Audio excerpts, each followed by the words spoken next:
जब मैं अपने कमरे के बाहर निकली तो अन्नामा अम्मी के पास बैठी उन्हें नाश्ता करा रही थी। वो कहने लगी, मलिहा बेटी, बीवी की तबीयत ठीक नहीं है। इन्होंने नाश्ता नहीं किया, बस चाय पी है।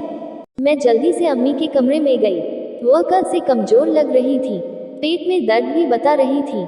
मैंने अन्नामा से कहा, अम्मी के बाल बनाकर उन्हें जल्द से तैयार कर दो, मैं गाड़ी गेट पर लगाती हूँ। अम्मी को लेकर हम दोनों अस्पताल पहुंचे। जांच में पता चला कि हार्ट अटैक का झटका था। उनका इलाज शुरू हो गया। इस खबर ने जैसे मेरी जान ही निकाल दी थी। लेकिन यदि मैं ही हिम्मत हार जाती तो ये काम कौन संभालता। मैंने अपने दर्द को छिपाकर खुद को कंट्रोल किया। उस समय पापा बहुत याद आ रहे थे। वो बहुत मोहब्बत करने वाले, परिवार के प्रति जिम्मेदार व्यक्ति थे। एक एक्सीडेंट में उनका इंतकाल हो गया था। घर में मुझसे बड़ी बहन अलीना थी, जिनकी शादी हैदराबाद में हुई थी। उनका 3 साल का एक बेटा था। मैंने उन्हें फोन करके खबर दे देना जरूरी समझा, ताकि बाद में शिकायत न करें। मैं आईसीयू में गई। डॉक्टरों ने मुझे काफी तसल्ली दी। इंजेक्शन दे दिए गए हैं, इलाज चल रहा है, खतरे की कोई बात नहीं है। अभी दवाओं का असर है, सो गई हैं। इनके लिए आराम जरूरी है, इन्हें डिस्टर्ब न करें। मैंने बाहर आकर अन्नामा को घर भेज दिया और खुद वेटिंग रूम में जाकर एक कोने में बैठ गई।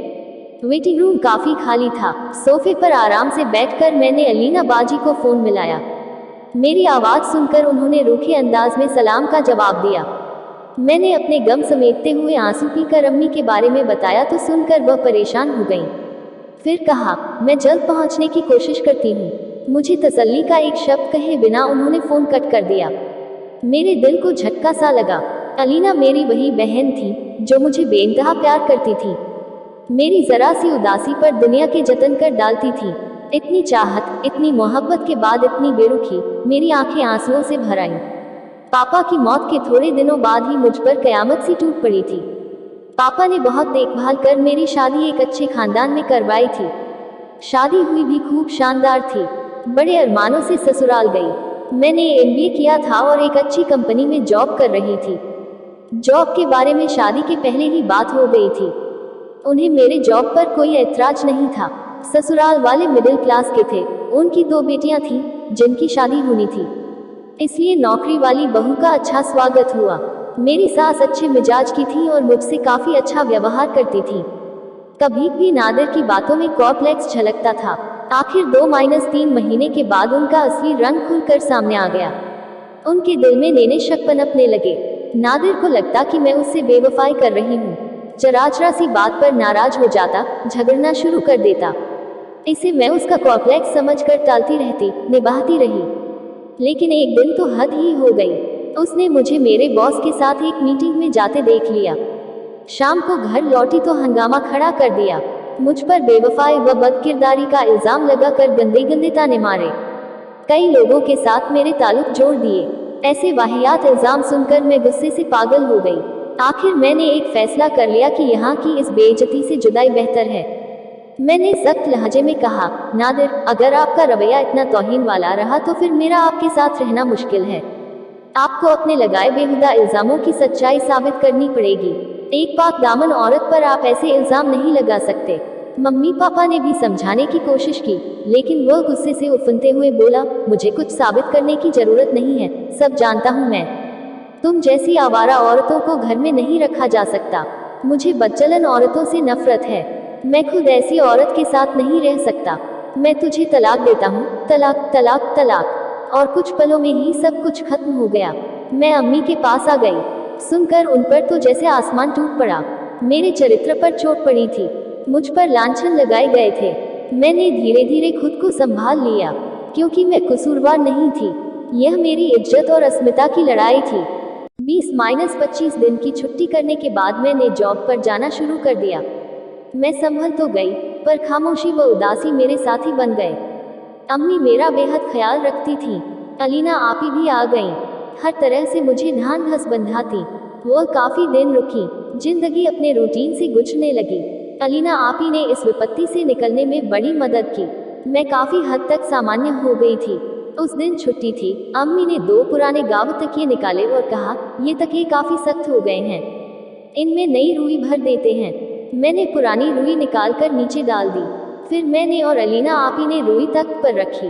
हम दोनों रुई साफ कर रहे थे और तोड़ते भी जा रहे थे। अम्मी उसी वक्त कमरे से आकर हमारे पास बैठ गईं। उनके हाथ में एक प्यारी सी चांदी की डिबिया थी।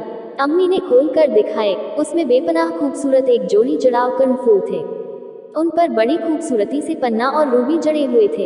इतनी चमक और महीन कारीगरी थी कि हम देखते रह गए। आलिना आपी की आंखें कर्णफूलों की तरह जगमगाने लगी। उन्होंने बेचैनी से पूछा, अम्मी ये किसके हैं? अम्मी बताने लगी, बेटा ये तुम्हारी दादी के हैं। उन्होंने मुझसे खुश होकर मुझे ये कर्णफूल और माथे का जड़ाव झूमर दिया था। माथे का झूमर तो मैंने अलीना की शादी पर उसे दे दिया था।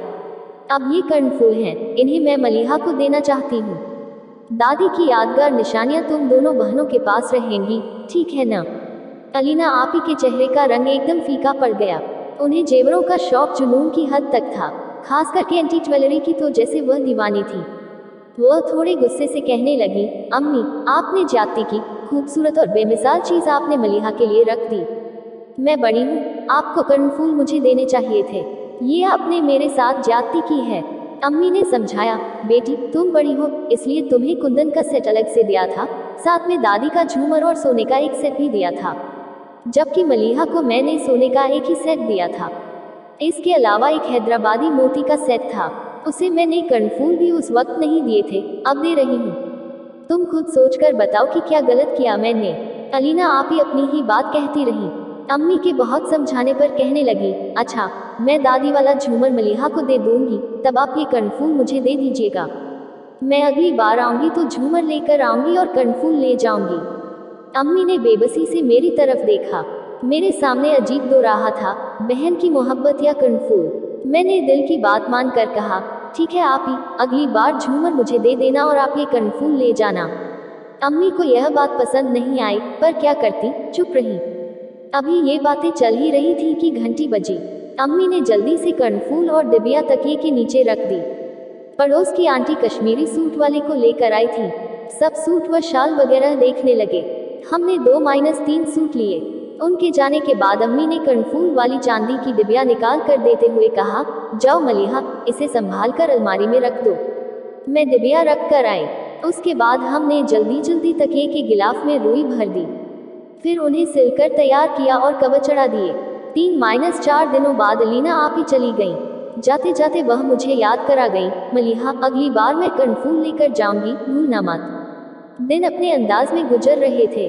चाचा चाची और उनके बच्चे एक शादी में शामिल होने आए। वे लोग 5-6 दिन रहे। घर में खूब रौनक रही, खूब घूमे फिरे। मेरी चाची अम्मी को कम ही पसंद करती थी, क्योंकि मेरी अम्मी दादी की चहेली बहू थी। अपनी खास चीजें भी उन्होंने अम्मी को ही दी थी। चाची की दोनों बेटियों से मेरी खूब बनती थी। हमने खूब एंजॉय किया। नादिर की मम्मी 2-3 बार आई। बहुत माफी मांगी, बहुत कोशिश की कि किसी तरह इस मसले का कोई हल निकल जाए, पर जब आत्मा और चरित्र पर चोट पड़ती है तो औरत बर्दाश्त नहीं कर पाती। मैंने किसी भी तरह के समझौते से साफ इनकार कर दिया। अलीना बाजी के बेटे की सालगिरह फरवरी में थी। उन्होंने फोन करके कहा कि वह अपने बेटे अर्श की सालगिरह नानी के घर मनाएंगी। मैं और अम्मी बहुत खुश हुए। बड़े उत्साह से पूरे घर को ब्राइट कलर से पेंट करवाया, कुछ नया फर्नीचर भी लिया।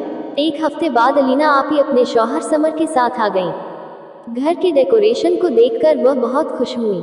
सालगिरह के दिन सुबह से ही सब काम शुरू हो गए। दोस्तों रिश्तेदारों सबको बुलाया। मैं और अम्मी नाश्ते के बाद इंतजाम के बारे में बातें करने लगे। खाना और केक बाहर से ऑर्डर पर बनवाया था। उसी वक्त अलीना आपी आई और अम्मी से कहने लगी, अम्मी ये लीजिए झूमर, संभाल कर रख लीजिए और मुझे वे कर्णफूल दे दीजिए। आज मैं अर्श की सालगिरह में पहनूंगी। अम्मी ने मुझसे कहा, जाओ मलिहा, वह डिबिया निकाल कर ले आओ। मैंने डिबिया लाकर अम्मी के हाथ पर रख दी। आपी ने बड़ी बेसब्री से डिबिया उठाकर खोली, लेकिन डिबिया खुलते ही वह चीख पड़ी, अम्मी कर्णफूल तो इसमें नहीं है।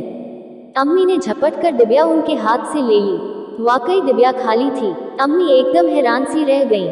मेरे तो जैसे हाथों पैरों की जान ही निकल गई। अलीना आपी की आंखों में आंसू आ गए थे।